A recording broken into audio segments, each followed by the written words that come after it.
যতক্ষণ পর্যন্ত আমাদের জান আছে, আমাদের কলিজা আমাদের বুকে থাকবে ইনশাআল্লাহ। পৃথিবীর এমন কোন শক্তি নাই, পৃথিবীর এমন কোন তাগুত নাই আমার নবীর নামে একটু কাদা ছুড়বে আর আমরা দুনিয়াতে থাকতে সহ্য করে থাকবো ইনশাআল্লাহ। প্রয়োজনে যদি প্রয়োজন হয় আমাদের নবীর ইজ্জত আপনার বাঁচানোর জন্য আমি শহীদ হতে দিয়েছি আপনার। যদি আমাদের এই প্রতিবাদের কারণে ভারত থেকে একজন সন্তান হয় সর্বপ্রথম শহীদ আজকে আমরা ইনশাআল্লাহ প্রতিবাদ জানাবো, সারা বাংলাদেশে জানা গেছে।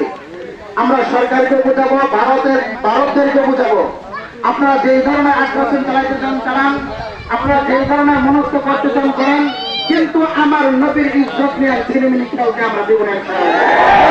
এই জন্য আমরা ইনশাআল্লাহ সকলেই যেদিকে আসছে ওইদিকে যাবো, মরে যাই ইনশাআল্লাহ।